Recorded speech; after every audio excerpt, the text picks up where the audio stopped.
Welcome to Workit Spaces' latest webinar. Today we're unpacking what's in the federal government's FY22 budget for small business, and we'll also be sharing how to best structure your growing business or startup, which can actually have a significant impact on your financial obligations, your tax benefits, tax opportunities, and also the ability to manage risk. I'll be joined today by some fantastic experts in Netsurplus. I'm your host, Lisa Martens. I'm the Head of Customer Success and Partnerships at Workit, and thank you very much for your time.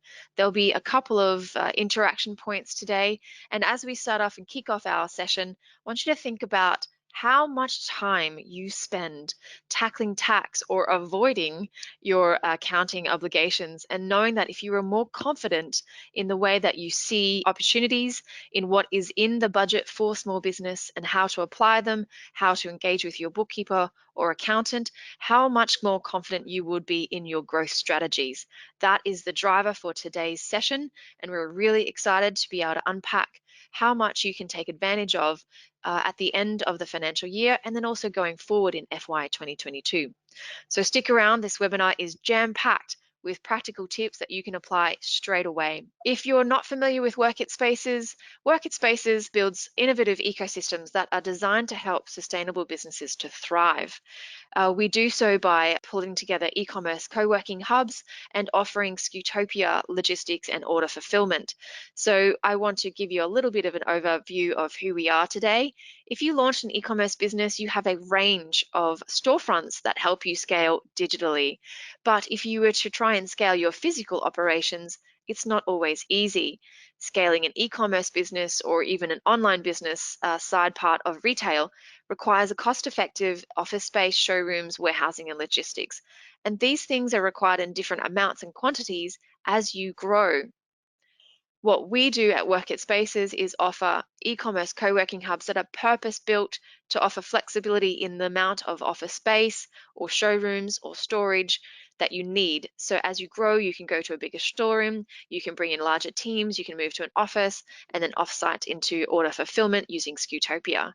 Our e-commerce hubs also have integrated photography studios, loading docks, and a digital agency that helps to support your growth as you require it. So we feel really passionate about helping e-commerce businesses to thrive. And if you're interested, get in touch with sales at workitspaces.com.au. We're just about to open stage 2 of our Burke Road Hub, which was what you can see here in Sydney. And the Burke Road Hub will have further exciting components like a 100-person seat auditorium, more photography studios, a video studio, and a podcasting studio, as well as a retail and hospitality hub called the Village Market. It will be a thriving community, and it's the perfect place for you to be able to grow your business and build an amazing team that helps you to succeed. So without further ado, I'm going to introduce you to our 2 guest speakers today, Rad and Nav Lal. Ash has 18 years experience in large financial and infrastructure multinational corporations, as well as Australian small to medium enterprises. He works directly with his clients at Netsurplus to build up their accounting system and their financial reporting. He's very technically savvy and is always on the lookout for innovation. He has built out this fantastic virtual CFO service, which makes it super simple to engage with his team and to get the right bookkeeping and accounting services that you need, even remotely. A fantastic way to have that reporting as well as confidence in how your financials are going. And so if you want to have a chat with him at Netsurplus, do reach out. Nav here. Nav, thank you very much for joining us as well. Nav has over 15 years experience and he is a partner at a top 100 accounting practice in Australia. He assists high net worth individuals and small businesses with their wealth creation. It's really important as we see ourselves as business owners, not only building a business, but building and investing in ourselves and our net worth, because that is what gives us the confidence and financial security over time. He will help you with a knack for understanding the complex and unpacking tax. Nav's going to be taking us through a lot of content today. So without further ado, thanks very much, Ash and Nav. Thanks, Lisa, for the great introduction.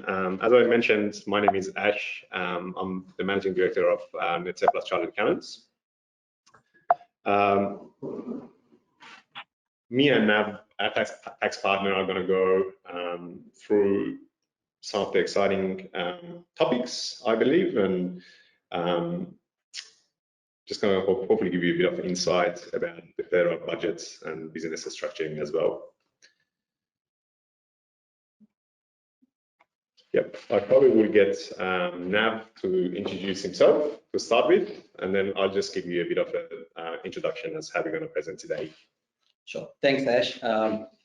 As mentioned, I work with Ash in terms of providing more of the tax related support.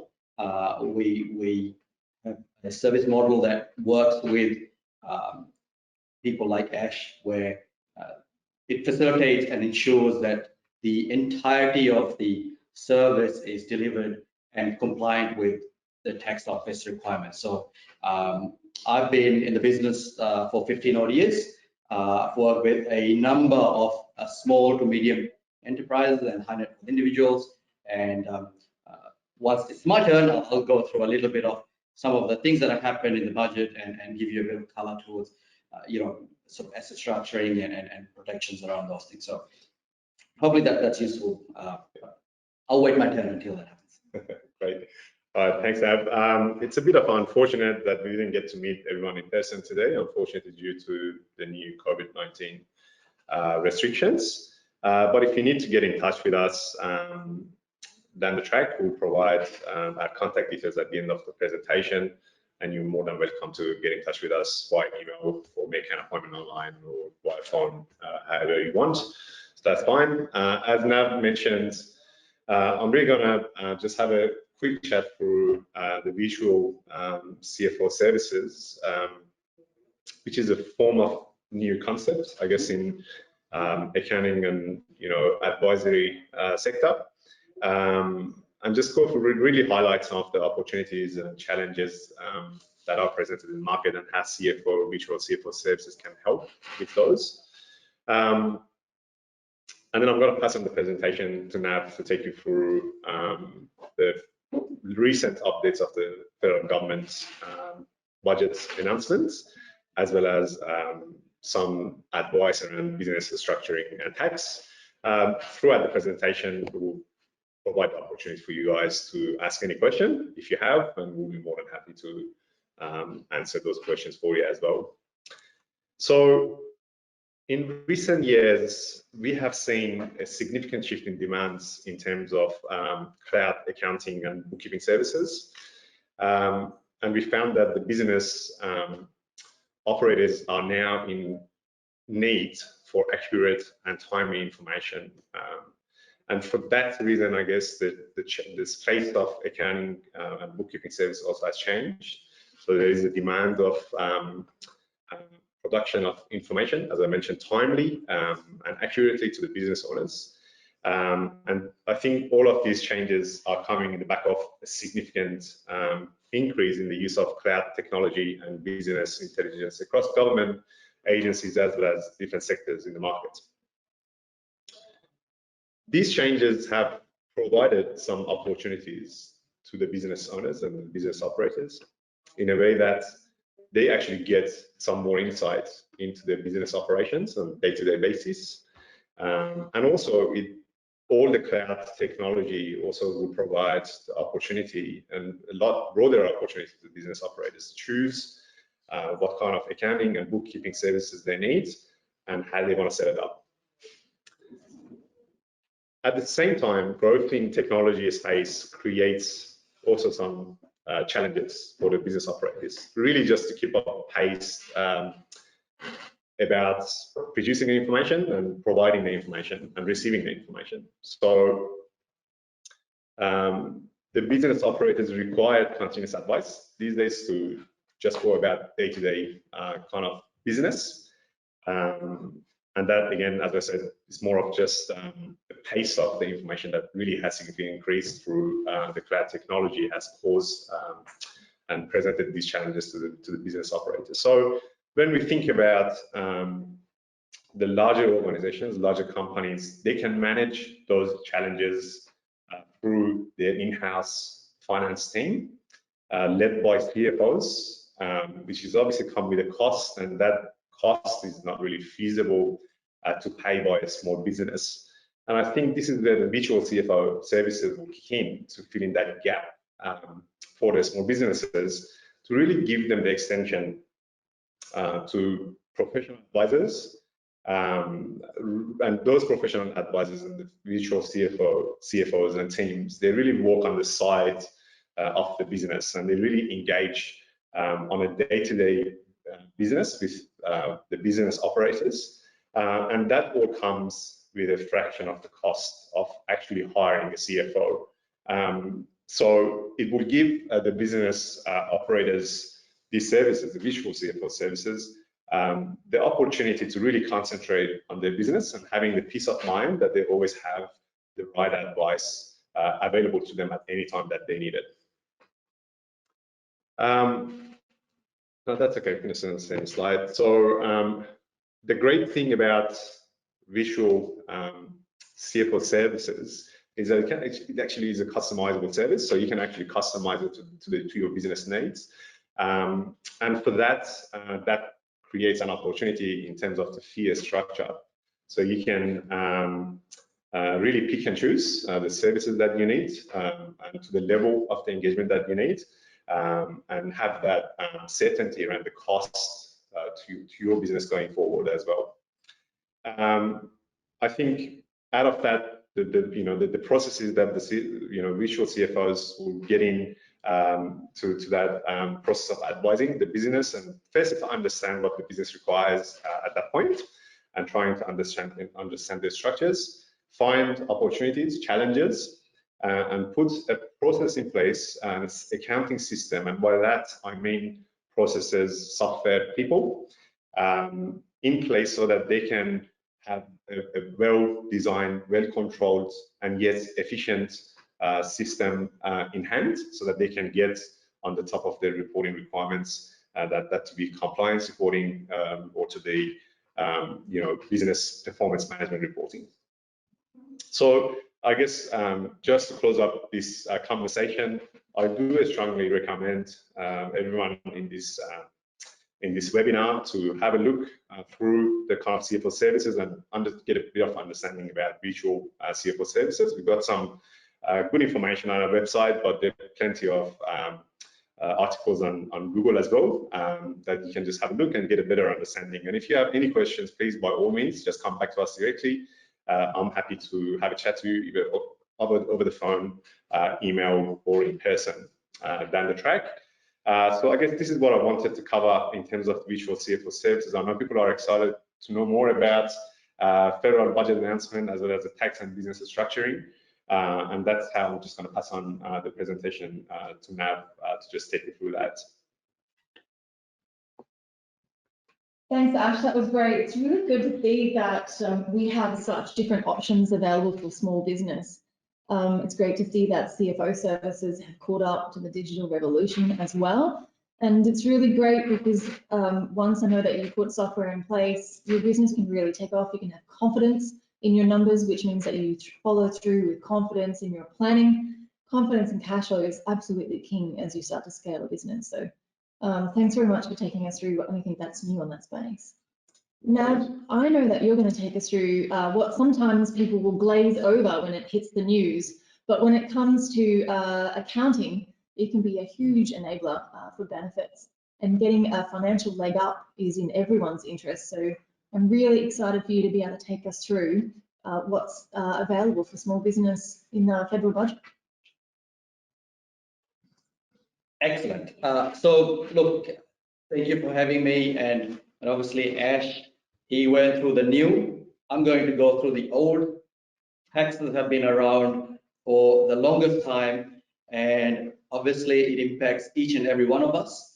And so I've tailored my part, and look, I'm excited. I'm excited because Ash told me I have 1 hour to talk about tax. So, get strapped in for a ride. We'll go through it together and see what transpires. But I've got a couple of really key things that I wanted to sort of target. Obviously, the budget is the first and foremost, and there's been some really good key changes that have happened in the budget. And then secondly, I'll talk about the structuring side of things. So The budget, obviously, Josh Frydenberg came out with a number of changes. Some of them are extensions of programs that are in place already.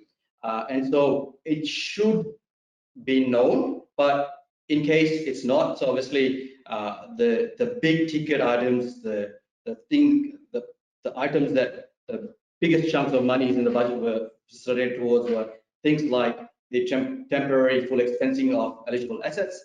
And this is where, if you as a small business owner were to buy an asset and have it ready for use and installed before a certain period of time, instead of getting a portion of that asset as a depreciation, you're able to claim a full 100% of that. Now, as you can appreciate, over the last 3-4 years, that's been a moving target. And in the latest budget, what they've announced is that you could buy an asset up to any value, and you will be able to get a full deductions for that. Now, the only caveat to that is that if you're a business which is turning more than $5 billion, you're out of the scheme. So it's less than $5 billion of turnover. So I'm sure that captures a lot of the audience.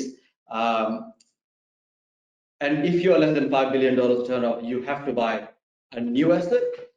If you're less than $50 million of turnover, you can actually even buy second-hand assets, and that'll be fully deductible to you. So that's an opportunity, especially around now with tax planning.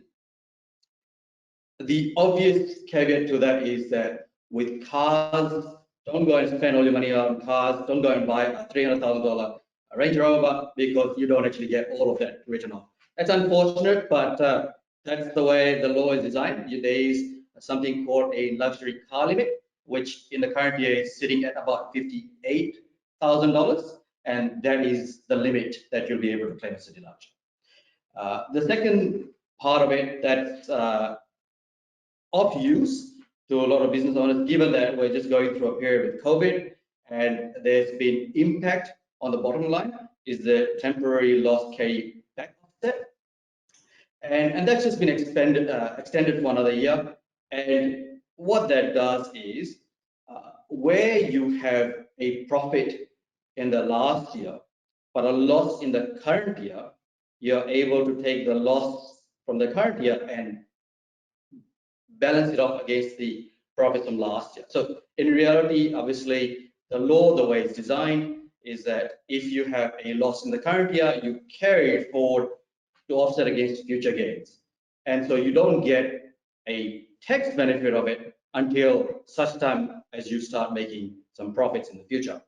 This law allows you to go back, and it does allow you to go back 2 years to 2019, where if you are profitable in those years, and this is obviously before the COVID impact might be felt, you are able to get some quick access to the tax refunds as it is.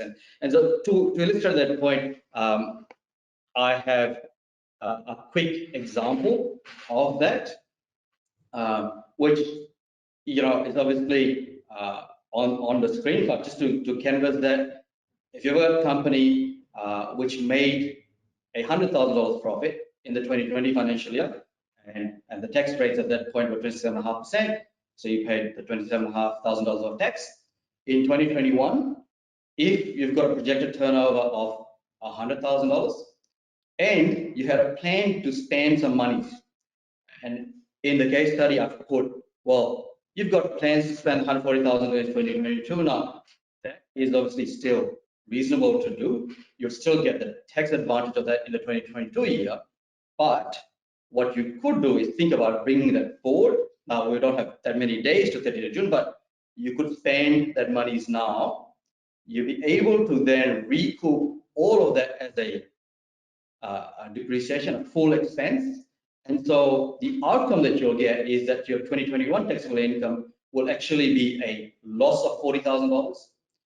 And then you can take that back and offset it against the profits in 2010, and you'll be able to get the 27.5% back from that exercise. So the only thing in that scheme that is a limiter is your franking account balance, which is the amount of taxes that you have paid previously. And so in this example, If you were to do what I proposed, you would have got $11,000 back, but because your franking account balance is 5, you're only able to get $5,000 back. But having said that, obviously there's a level of planning opportunity there that could be used in the next few days. The other key takeaways, and I tried to sort of, obviously the budget in its entirety has a lot of nitty-gritty and detail. Now, I've tried to tailor some of these takeaways to what is the most useful out of all of those. Because there's some things such as, the childcare subsidy that may not be the most interest. This is related to small businesses. So the ones that the most impressive things that they've done is around the small to medium enterprise recovery loan schemes, which until now was it's actually a scheme that's in existence. What the government are doing is they are guaranteeing up to 50% of any loans that a small business was taking. They've extended that. What they've said is if your turnover is less than $250 million and you were eligible to get the JobKeeper support in March 2021, so those are your eligibility criteria, the government is going to guarantee 80% of loans that you take up to $5 million. 50 is a bit too much, $5 million. That basically means you can go out to the bank now and borrow $5 million if the banks ever actually lend you those money. Unfortunately, banks have their own take on this, and it's been very hard to get banks to play a ball. But the government, in its role, has tried to facilitate these. And so, if you were to borrow $5 million, $4 million will be guaranteed by the government. If anything happens, the government will pay the $4 million. So it's actually a very good scheme, and reality should, based on your working capital needs, it could be something that you look at in your business. So now this is a great scheme given that the cost of funds is very low at the moment, right? So you're saying if you can find a willing bank, that's a great scheme to tap into. Definitely. It is all about finding the willing bank. And unfortunately, at the moment, with the banks, what they're most interested in is lending to residential markets, unfortunately. But there are a couple of banks, and Macquarie Bank, I have a number of clients using their facilities. They've really taken this on. So you may find that this might be a good opportunity to get access to some cheap funds, obviously, and use that to grow your business. The other changes that are coming in play is the super guarantee exemption being removed. Now, what this is essentially, if you hired casual employees or even had employees who were coming in and earning less than $450 a month, you actually didn't have to pay superannuation. The 9.5% superannuation, now it's going up to 10% from 1st of July. The government has actually taken that off the table. So from 1st of July 2022, if you have casual employees, if you have part-time employees, regardless of how much they earn, you will have to nominate a fund and you will have to pay superannuation for them. So that's a change that's probably not great for small business, but it's a change that you should be aware of as a part of this federal budget that is coming through. The next part, the change in the depreciation, this is all around allowing businesses to actually keep robust balance sheets. Now, if you incorporate this change with the full expensing change, as you can appreciate, you might buy a $100,000 asset. If you write it all off, your balance sheet is showing zero. It actually doesn't help you build your asset base from a balance sheet perspective. And in reality, you're net neutral on all the other balances. You end up showing a negative net assets.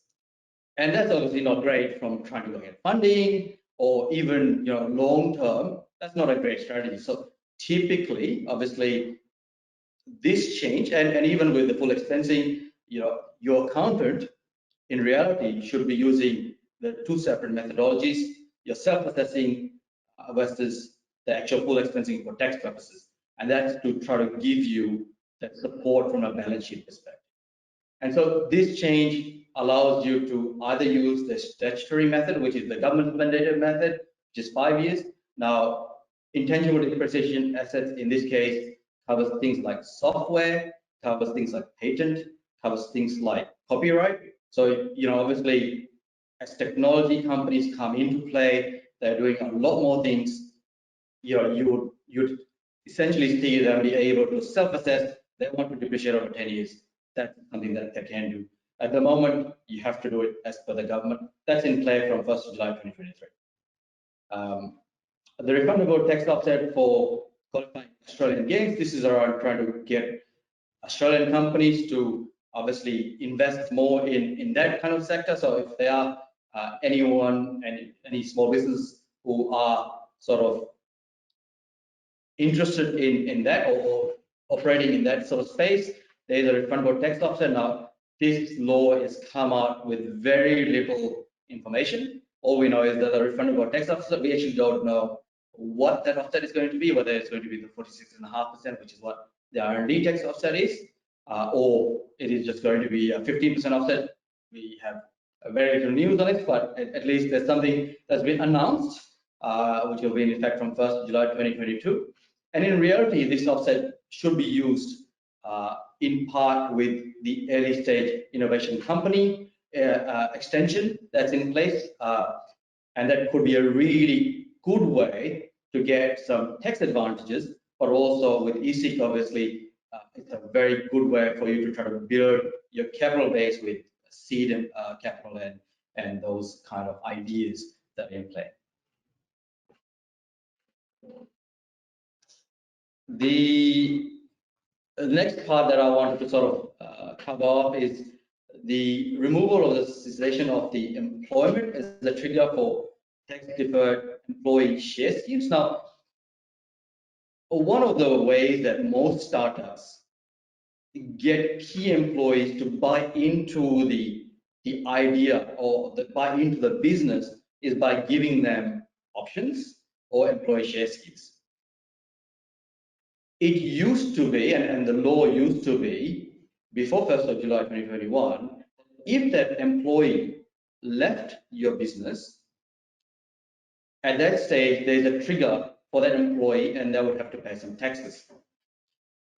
What the government have done is they've removed that requirement. So now if an employee leaves your employment, they actually keep those options and there's no tax trigger points at that point in time now.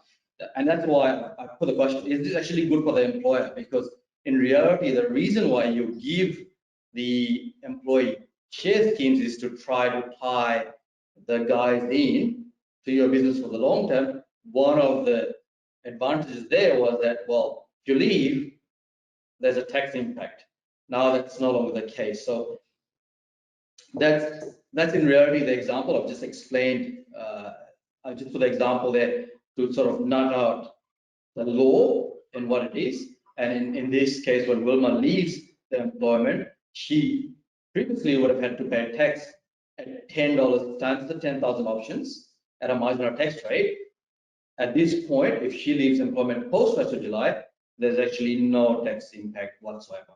So something that you need to be aware of as a bit of a business, and if you are doing something with ESS. The last couple of things that I wanted to just sort of cover off was around the excise duty, which is in relations to small brewers and distillers. So cheers to anyone who's obviously doing these things. Previously, you could only get 60% of the duties back and kept at $100,000. The government's obviously looking at making sure that we get enough beer and alcohol in Australia. So 100% refund on any excise duty, which will be capped at $350,000 starting from 1st of July 2021. So, if you want to change business track, there's an idea for you. The last one, and this is around the innovative piece. Obviously, Malcolm Turnbull started the innovation idea. Scott Morrison and Josh Vandenberg are trying to carry that on. Typically, with businesses when they come up with ideas that they want to patent. They would go to a low-cost tax environment like the Cayman Islands or Ireland. Classic example is obviously Apple. All their patents are registered in Ireland, and then the tax rates applied on those income that's derived from patents is paid at the Irish tax rates. Australia has come through now and said, well, the tax rate that will apply is 17%. And they've started off with medical and biotech sectors, and this will be on top of R&D tax credits. So the R&D tax credits will still be allowed in these sectors, but then obviously they'll limit the tax to 17%.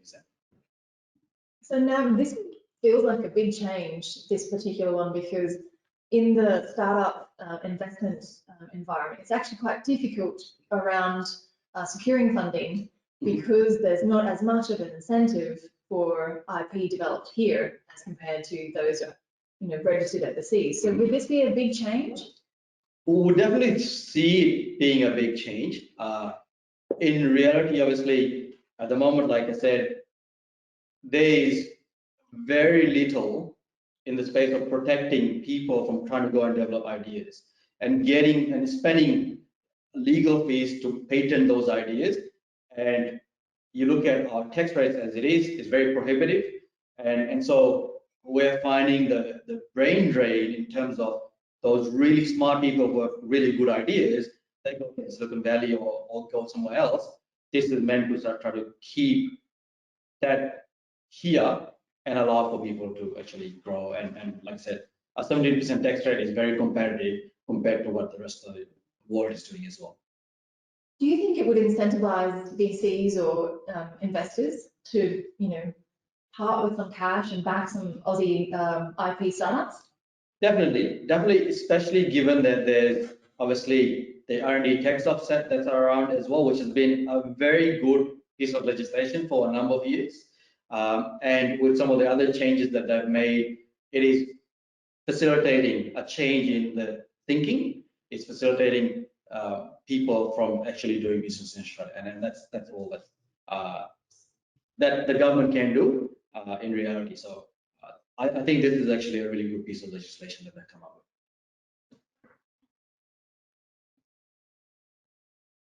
So that was what was announced in the budget. Now, what I wanted to quickly canvass as well is there are a number of rules that were announced obviously a while back in the last 2, 3, 4 years in the budget. It takes the government a number of years in reality for some of the rules to gain royal assent and become the actual legislation. And so from now, there's the 3 key ones that are essentially, from a tax planning perspective, may be very useful.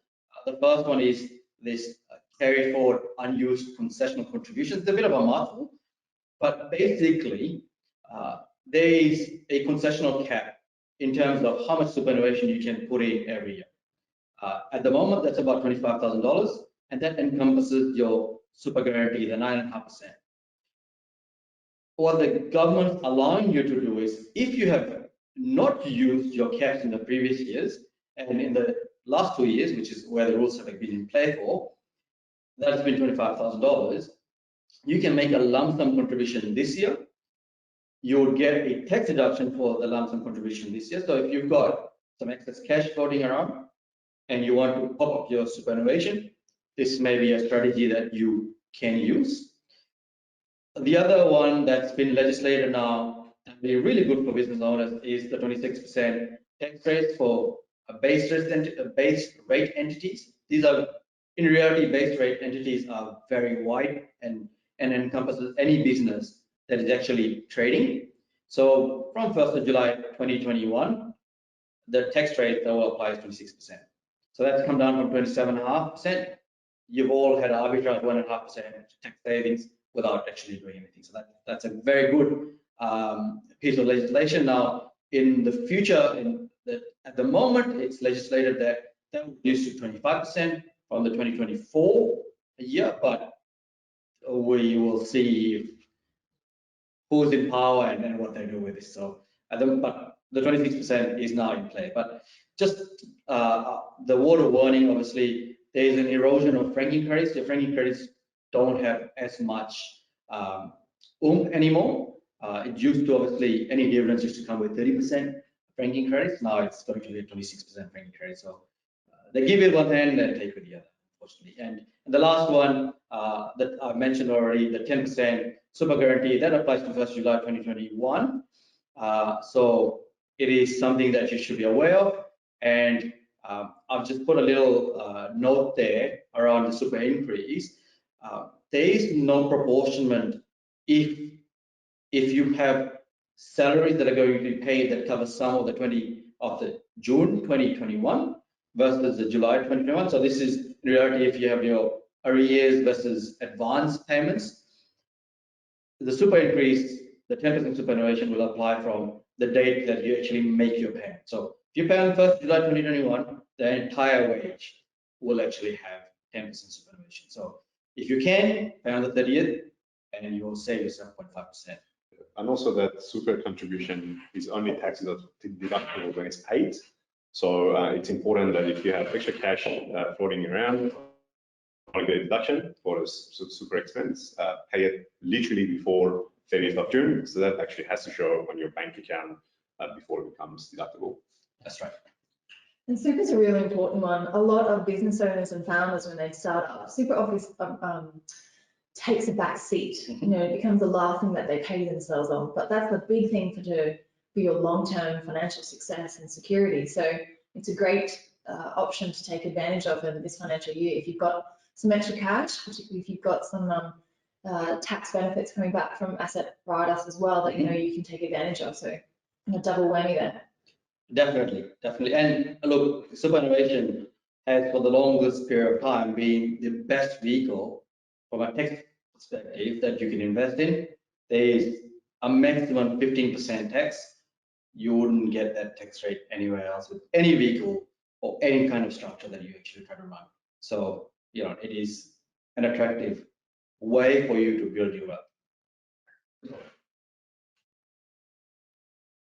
All right, so that sort of covers of the budget. Is there anything that anyone had any questions around before I sort of move on to sort of the structuring part? Yeah, great pause, Navs. We've had a couple of questions saying there's been a lot covered already, and we will be able to provide this as a downloadable pack. So if you've already registered, you can definitely get this pack. So if you're furiously taking notes as you run along with Navs through this presentation, you will get these backup notes, and you can also reach out to them directly at Netsurplus. So if you have any further questions, they're more than happy to take them. Definitely. All right, business structuring. Now, the reason why I obviously try to encompass business structuring as part of this webinar is, in reality, that quick decision that you make at the start of your business life actually forces you to operate in a way for the rest of your business life cycle and has long-term implications. There are very few ways that you can change how you operate. Once you're in a structure, you are stuck unless you want to pay some taxes to get out of the structure to something else. So the ideas and the thinking that needs to be incorporated at the start actually help you build and protect your wealth. And so this is something that, unfortunately, with small businesses, very early on, you just sort of go, look, I want to start a business. You may call your accountant, they'll give you a very quick answer, and that in reality is something that I disagree with. I think as advisors, we have a duty of care to make sure that we actually think about the reasons why we want to structure a business a particular way. And there's 5 main considerations that usually I go through when it comes down to that piece. And you'll see I've got my 5 considerations listed down in the priority that it takes for me when I make a decision around advising someone around what they need to be doing. And the first thing that I look at is asset protection a priority? Because the way you operate actually doesn't only expose your business, but exposes your personal wealth. It could expose your home. It could expose, your commercial property that you have somewhere else because of just the crossing of transactions and how it's actually sort of structured. So it is of utmost importance to me to make sure that yes, you take your business operations and you operate in a way, but where we have a wealth side, there's a clear delineation, and the wealth side is not at all, as much as possible, attacked in any way. So that's the key thing for me, and I'll go into that in a little bit more detail in the slides following. I covered, like I said, that's my first priority, so I've sort of covered that a bit more in detail. Now, the second one is around, will you be working alone, or will this business have multiple owners? And this is all around, there's some structures don't allow you to get seed capital, but on the other side of it, do you want to have control? So this is a bit of a balancing act. So and the structure that you set in place will facilitate either one of those two things. To leave you open to get more people in, or you'll be in control of this business for the rest of its life cycle. The third thing that I obviously cover off, and unfortunately most tax advisors have this as priority number one. What are the tax implications of you operating in the way that you're operating? And this is not just around obviously business profits, but we've got state taxes around the way you do things, such as land tax, stamp duties, and then long-term of the capital gains tax as well. So this is fairly well understood as it is, but in my opinion, should not be priority number one. And I obviously, generally, with most of my advisors, say paying tax isn't a bad thing because it just means that you're making some money. So in reality, yes, we want to legally reduce the taxes that you pay and be efficient on that, but it isn't the first priority that I would have in any of the scenarios that I'm planning. And the next one is, do you want to split the income? And obviously this is around being able to pass income on to your other beneficiaries in your family group who may be on a lower tax bracket, and this is all around facilitating wealth creation. So that's that question. That's what we're trying to answer on that. And the last one, the last consideration that I have is there any regulations in the industry or your profession that affect the structure that you can use? So very easy. An employee, you cannot put any structures in place. Whatever, you have to go in as an individual and work in a business. On the other hand, if you want to get R&D tax offset, you have to operate as a company. So there are rules, regulations that can impact what you do and how you do your business. So those are essentially the key considerations, but there are obviously a number of subsets and questions that tend to be answered. And what I've done is obviously covered them off in terms of the 4 of the 5 key structures. Is the 5th structure, and in reality, you can't really operate a business out of an SMSF, which is why I've taken that off the table, and then sort of looked at your 4 main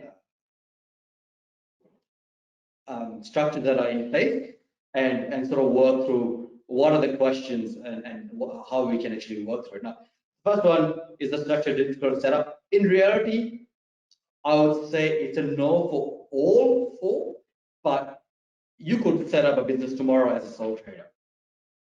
The reason why it's a yes for a company is that in reality, with a company or even a trust, you do have to purchase a constitution, or in the trust case, you have to get a trust deed. You do have to get it sort of tailored to your situation, because they become the governing pieces of your business, and your directors or your trustees have to sort of undertake transactions within the paradigms of the rules, which is why they're slightly more complex, but technology has actually facilitated a lot of that, and it's actually become quite standard nowadays.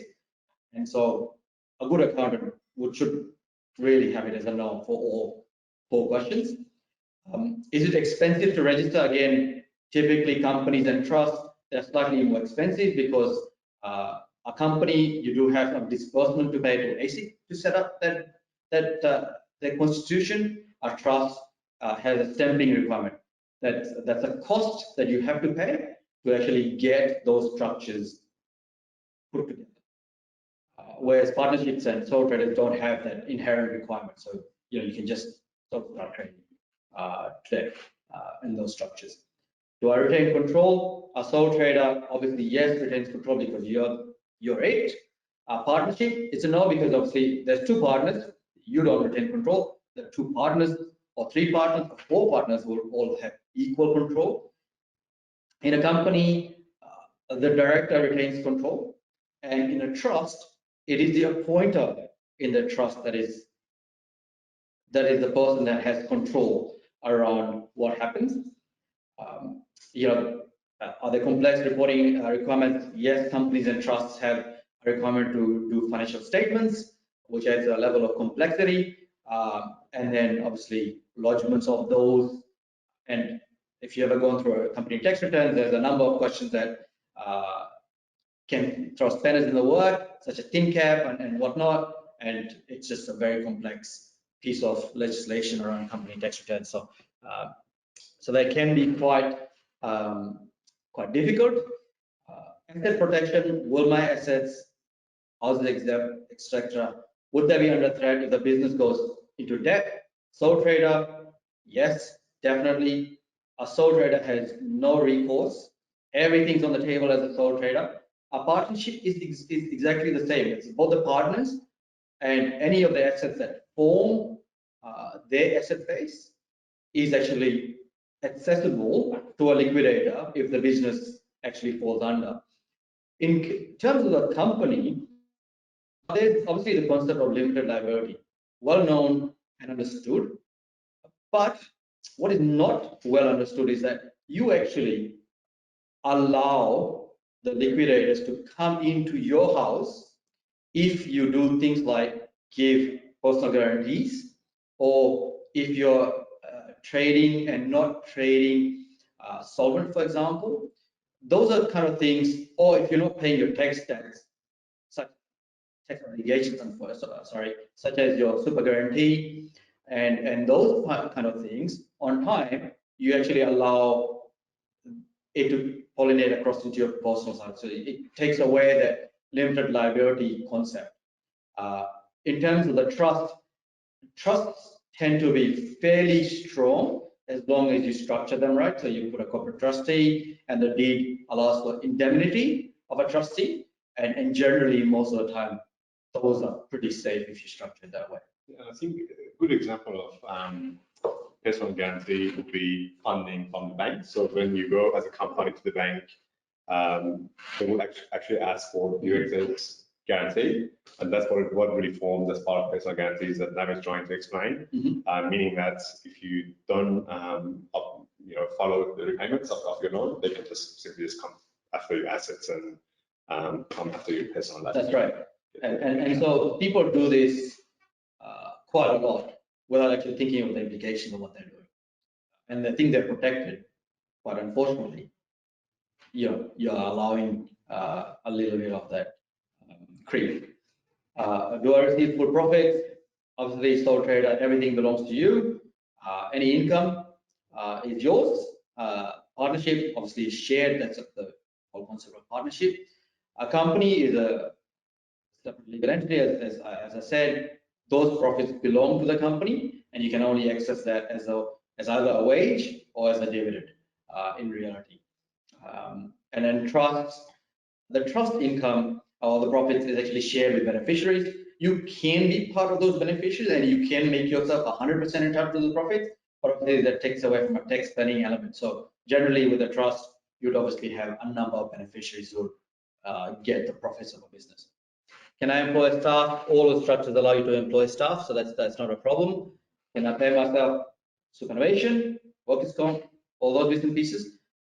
Sole traders and partnerships, because it belongs to the individuals, you can't pay yourself those superannuation contributions or wages. Everything is attributed to you at the end of the day anyway. With companies and trusts, obviously, yes, if you're employed in those structures, you are able to be paid and you can make super contributions and all those things.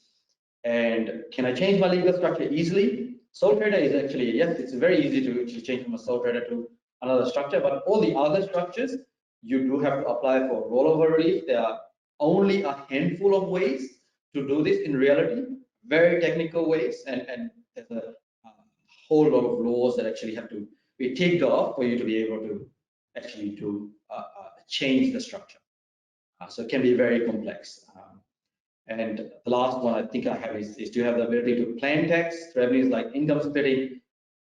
In reality, trusts are the only vehicle that allow that without too much planning. Companies, you can get a level of that sophistication by using classes of shares, but that's related to having a constitution that allows you to do that. Partnerships and sole traders are definite no's. Oh, I did have a couple more. Is it easy to raise the capital? Obviously, sole trader, no, you can't. Partnerships, only way you can do it is to get new partners, and that will come with a bunch of monies, and off you go. You can obviously build your business on that from that side of things. Companies, well understood, well known. You can go to VCs, you can go to private equity, you can go to any that understand how that works, and obviously it's easy to raise capital through that means. With a trust, it's only unit trust, which is a form of a trust. You can raise capital. The family trust, you can't actually raise capital through that vehicle. And is it easy to dissolve or exit? Sole traders partnership, you can wind that up tomorrow, and as long as there's enough assets to pay off liabilities, that's a pretty easy way to wind it up. With companies, you actually have to go through what is called a liquidation process. That can be very costly as a means. Obviously, insolvency experts are cheap and they only really get involved in a business at the back end, and so they put a big number to actually make that work. Hopefully none of the liquidators are listening to this, but anyway, I'll have a stab at them anyway. And then with a trust, you can liquidate if your trustee is liquidated, or the trust gets vested, but again, it's a bit of a complex piece of legislation.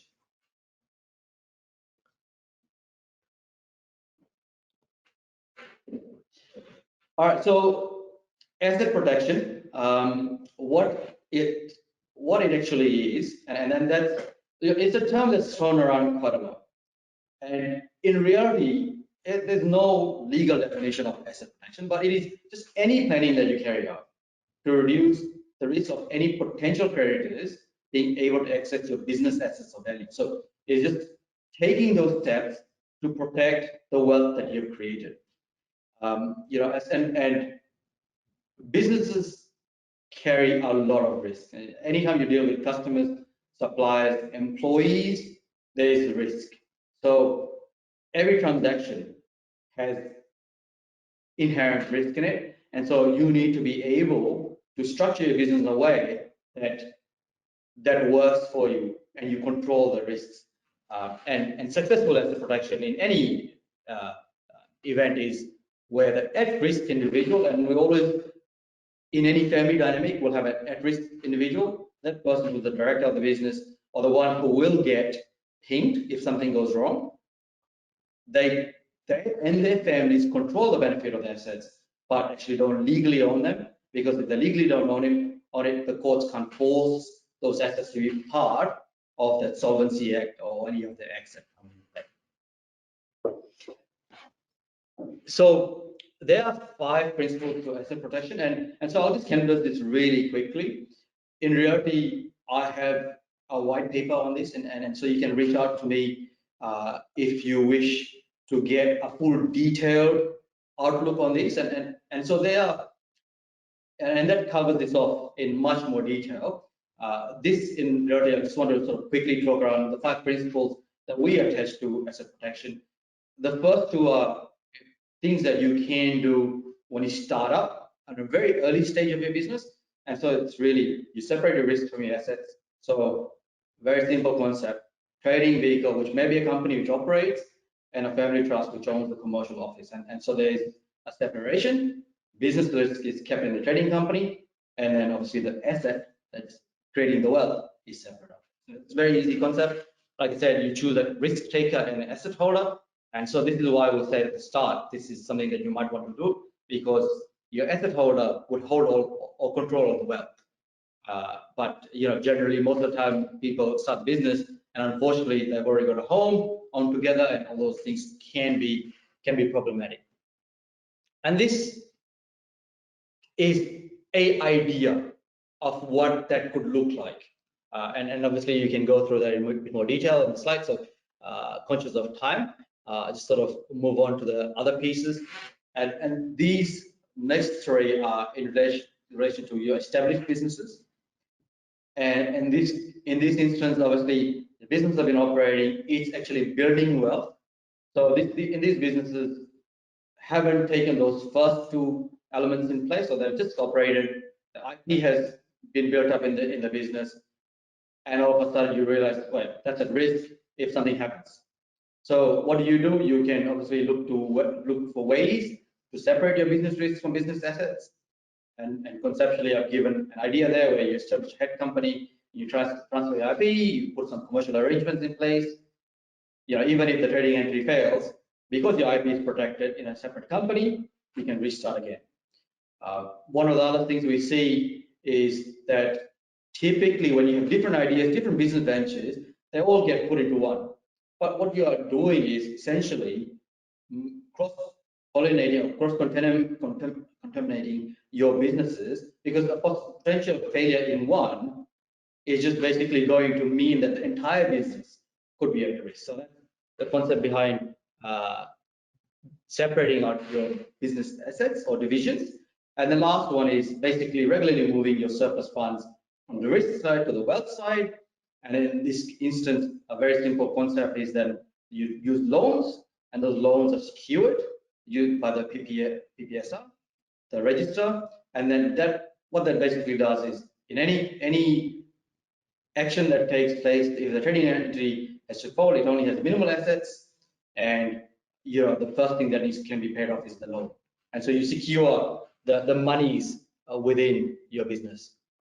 And I had an example, so this is just sort of work through some of those concepts that I had. So the last 3 or 4 slides are just around the example. So work through that. And this is structuring, I call it structuring your work. So and this is, I've changed the name, but this is a client that we picked up, and some of the things actually have happened to them. So it's real life as much as I try to use real life data. So this client, this company became a client, has a significant property management book that they actually strata managers. And so obviously they look after a number of strata properties. In 2020 year, they had about $4 million turnover, 20 staff, 200 properties. So it's just a sort of a vanilla enterprise in that space. Now, the first risk, just to sort of cover off, our business lives in the lobby of the building because the cleaning contractor did not put out the website. Right? So what happens typically? The StrataMate as the building, the facilities manager. Now, obviously, StrataMate has the opportunity to go and sue the subcontractor themselves, but generally these will be your individuals that just declare bankruptcy. It is StrataMate that has the obligation, and in this instance, obviously, your first point of protection is getting public liability insurance. But let's say in this instance, the public liability insurance wasn't enough, and so the claim that's been won is $5 million. What happens? Essentially, StrataMate has to fold because they aren't able to pay those debt. Obviously, in instances they can't pay the debt. They have to fold all of the hard-won clients, all of that IP, all of that book that they built. They have to fire sale it, and essentially go back to square one. In this instance, obviously, I haven't taken into account any personal guarantees or not, but just conceptually, this is the risks of running business and not having the right structure and the right, obviously, insurances in place. The second part that and I've already alluded to this, is what happens if StrataMate does fold, having only repaid $3 million, and you have a bank loan of $2 million which is personally guaranteed. And obviously in this instance, the director having personally guaranteed those loans would be liable to pay those $2 million. The business is no more, and you're now also behind $2 million. So very easily, a small problem can exacerbate into something very big as a consequence. Now, what are the consequences for a shareholder? Actually, for a shareholder, there's no consequences. You are limited to the capital that you have contributed. So it's actually good to be a shareholder and not to be a director. So that same problem, but now we've got a structure in place, a structure that actually has defined roles. So you've got a labor company where you've got your employees. So you've de-risked from anything that happens with employees, and this is on the side. You've got a trading entity which is StrataMate, and it is very lean. It trades and then it pays fees or service fees and license fees to different people, and it ends up with very minimal profits. And if, like I said, one of the key concepts, one of the principles of asset protection is you regularly pay any excess profits up. So head company has that, it's secured loans. This is essentially what we're talking about in terms of asset protection and structuring and making it work well. Now, if the visitor falls in this instance, StrataMate obviously can't pay its debts. It folds, but because the rent roll is in a different separate legal entity, the labor company is a separate legal entity, you can actually restart. You can actually set up StrataMate 2 and actually conduct business on the same token from the next day onwards. So as long as there are some, and insolvency is a very wide encompassing topic, and they can go back up to 6 months in terms of transactions and claw them back, but you can protect a large amount of the wealth that you create. And in reality, in this business, the wealth creation is the rent roll, and so that works. And lastly, I guess why we'd want to structure it that way is around these exit strategies. Those structures where you delineate risk and put it in the right entities are well understood. We've gone through a number of clients where we've done due diligence and M&A advisory work, and private equity or VCs, they actually understand and appreciate when you have thought about your structure and actually created those clear lines to delineate risk. They come in and easily buy that because they can put the correct warranties against each of those business lines. And so in this instance, if a private equity comes out and wants to buy the whole business up for $4 million, you'd still be able to sell those shares in headco, essentially. And the way capital gains works is obviously when you sell shares and you've held them for more than 12 months, you get what is the general discount.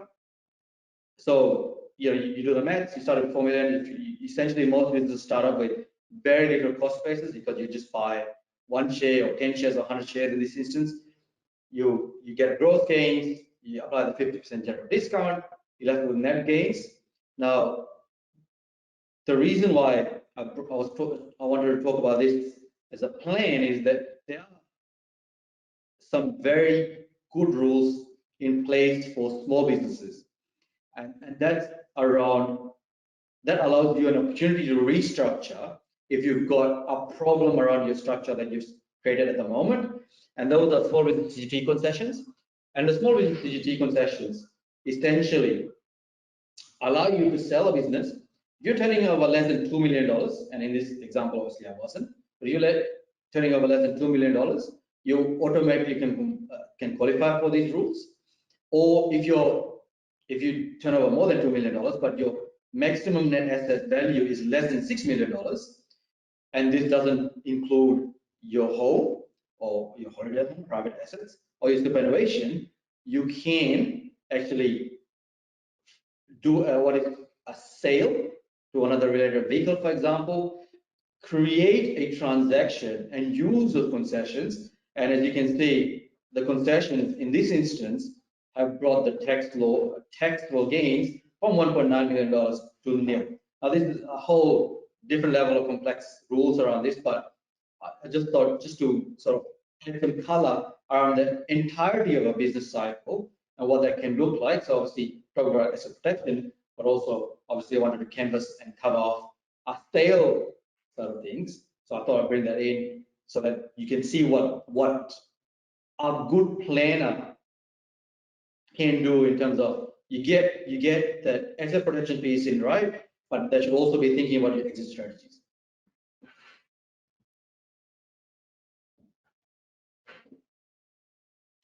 Now, that was so much information, and I really appreciate that you provided so much clarity. Usually, you're navigating the tax website back and forward, trying to figure out what to have a conversation with your accountant on to make sure that you're participating and, like you said, not only self-assessing, but providing enough value and guidance on what your business actually needs to your accountant. So the fact that you gave us so many positive opportunities for business to benefit from unpacking that budget, not only in the future financial years, but also this current one. So you've got a few more days to get a wriggle on, but at the same time, there's great opportunities there. And the clarity that you provide on the specific schemes to bring up with your accountant. If you don't have an accountant and you're doing this alone, make sure you reach out to someone who's as knowledgeable as Nav and Ash in the space. I also really loved and was kind of blown away by structuring your business. We have so many businesses here that I know that when you're a business owner, you're often excited by the developing the idea, building up a customer base. You run straight from ABM to website, domain names to see if your dream is even possible because you've been scheming on it for a while. But there is so much around structuring a business for success that if you can put a little bit more thought and sit with someone who can help you navigate those options, it really does set you up for not only the best business sense, but profitability, but also the way that you can grow with a risk managed profile. So that is a lot to take in. I really appreciate how much you were able to unpack for us. I even got to follow on with some maths, so I felt like I was learning back at school again. So thank you very much for your time today. Again, ladies and gentlemen, on the webinar, we have this available for download. So Workit Spaces will be able to send that through by tomorrow for you. We will also have those links that Nav and Ash have been pointing us to that were mentioned. We will put that up in a blog for you as well, so it's easy to find. And if you do want to follow up with questions for either Nav or Ash today, please do so. They are at Netsurplus. They're a great Workit member, and we feel like they would be a great asset to have as part of your business team. And we would love your feedback on an instant survey that will appear after the webinar so that we can continue to provide you value in the topics that you want to hear and to help you grow your business. So from us this afternoon, thank you for joining us and have a safe. Thanks, guys. Thanks, guys.